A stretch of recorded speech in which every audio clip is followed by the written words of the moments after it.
আধার কার্ডে স্বামীর নাম বা বাবার নাম চেঞ্জ করার জন্য এখন আর কোনো প্রকার ডকুমেন্ট দিতে হচ্ছে না। আপনি আপনার বাবার নাম যদি অ্যাড করতে চান বা চেঞ্জ করতে চান, তাহলে আপনার বাবার আধার কার্ডে যে নামটা আছে সেই নামটাই সেম টু সেম আপনার আধার কার্ডে চলে আসবে, এবং আপনার বাবার আধার কার্ডে যেই ঠিকানাটা আছে সেই ঠিকানাটা অটোমেটিক্যালি আপনার আধার কার্ডে চলে আসবে। আপনি শুধুমাত্র 75 টাকা পেমেন্ট করবেন আপনার মোবাইল থেকে, এবং আপনার 24 ঘন্টার মধ্যেই আপনার আধার কার্ডে ঠিকানাও চেঞ্জ হয়ে যাবে এবং আপনার বাবার নামটাও সঠিকভাবে আপনার আধার কার্ডে চলে আসবে। সেম প্রসেসে কেউ যদি আপনাদের স্বামীর নাম করতে চান, তাহলে স্বামীর আধার কার্ড নাম্বারটা দেবেন, তাহলে আপনার স্বামীর আধার কার্ডে যেই ঠিকানাটা আছে সেই ঠিকানাটা আপনার আধার কার্ডে চলে আসবে এবং আপনার স্বামীর নামটাও পরিবর্তন হয়ে যাবে। এতে কোনো প্রকার ডকুমেন্ট দিতে হবে না।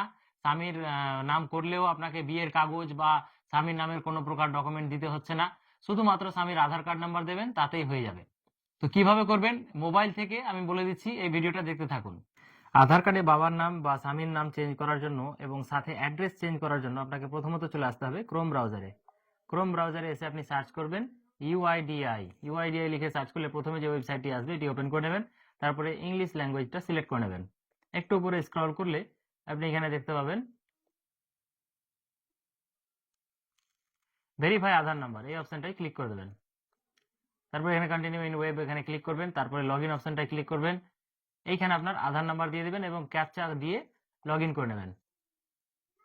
আধার নাম্বার, ক্যাপচা এবং ওটিপি দিয়ে দেওয়ার পরে লগ ইন অপশনটায় ক্লিক করবেন। লগ ইন অপশনটা ক্লিক করলে কন্টিনিউ ইন ওয়েব আরেকবার ক্লিক করতে হবে। তারপরে অ্যাড্রেস আপডেট যে অপশনটা আছে এই অপশনে আপনাকে ক্লিক করতে হবে। ক্লিক করলে দেখছেন এখানে দুটো অপশন আছে, একটা হচ্ছে update address using your document, মানে ডকুমেন্ট দিয়ে আপনি অ্যাড্রেস আপডেট করতে পারবেন। আরেকটা হচ্ছে family member based address update, মানে আপনি আপনার বাবার বা স্বামীর আধার কার্ড দিয়ে আধার কার্ডটাকে আপডেট করবেন, কোনো প্রকার ডকুমেন্ট আপলোড করতে হবে না, শুধুমাত্র স্বামীর বা বাবার আধার নাম্বার দিলে সেই আধার কার্ডে যা অ্যাড্রেস আছে সেম অ্যাড্রেসটা এই আধার কার্ডে চলে আসবে। তো আমি 2 নম্বর অপশনটা সিলেক্ট করে নিলাম। তারপর উপরে একটু স্ক্রল করবেন, এখানে আপনাকে লিখে দিতে হবে enter Aadhaar number your family member, মানে আপনার স্বামীর বা বাবার যার নামটা এখানে দিতে চাইছেন তার আধার নাম্বারটা এখানে দিতে হবে। তো দেখছেন আধার নাম্বারটা দেওয়া হয়েছে এবং সাথে মোবাইল নাম্বারটা অটোমেটিক্যালি এখানে চলে এসেছে। এখানে আপনাকে ক্লিক করতে হবে, দিয়ে আপনার এটা গার্জেন, ফাদার না মাদার কে হয় এটা সিলেক্ট করে নিতে হবে। তো যেহেতু এটা বাবা, তার জন্য ফাদার অপশনটাই ক্লিক করে দিতে হবে এবং লিগাল স্টেটমেন্ট এই অপশনটা আপনাকে টিক দিয়ে দিতে হবে। টিক দিয়ে দিলে আপনি অ্যাকসেপ্ট করে নেবেন এবং নেক্সট করে দেবেন। নেক্সট করে দিলে এখানে আপনাকে 75 টাকা পেমেন্ট করতে বলছে। এই 75 টাকা পেমেন্ট করে দিলেই আপনার অ্যাড্রেসটা চেঞ্জ হয়ে যাবে। আপনার বাবার আধার কার্ডে বা স্বামীর যার আধার কার্ড দিলেন তার আধার কার্ডে যেই অ্যাড্রেসটা আছে সেই অ্যাড্রেসটা সাথে আপনার বাবার নাম বা স্বামীর নাম যা দিবেন আপনি সেটাও চলে আসবে আপনার এই আধার কার্ডে। আমি পেমেন্টটা করে দিচ্ছি এখান থেকে। এখানে অনেকগুলো পেমেন্টের অপশন আছে, আমি ইউপিআই থেকে পেমেন্ট করব, তাই ইউপিআই অপশনটা সিলেক্ট করে নিলাম এবং এখানে ফোনপে অপশন আছে, ফোনপেতে ক্লিক করে আমি ফোনপে থেকে পেমেন্টটা করে দেবো। আমি ইউপিআই আইডি দিয়ে এটাকে ভেরিফাই করে দিয়েছি। এখন ফোনপে থেকে পেমেন্টটা করে দিলেই সাকসেসফুল হয়ে যাবে। তো দেখছেন আমার ফোনপেতে 75 টাকার একটা রিকোয়েস্ট চলে এসেছে।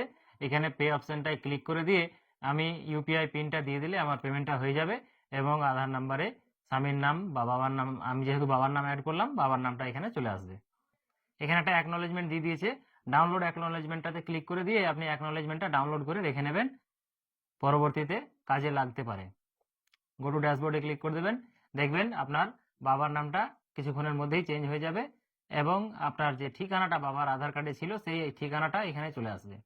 তো এইভাবেই আপনারাও বাবার নামকে কারেকশন করতে পারবেন, ঠিকানা কারেকশন করতে পারবেন এবং কারো বা যদি বিয়ে হয়ে গিয়ে থাকে তাহলে বাবার নাম চেঞ্জ করে দিয়ে স্বামীর নাম করে দিতে পারবেন, কোনো প্রকার ডকুমেন্ট আপনাকে দিতে হবে না।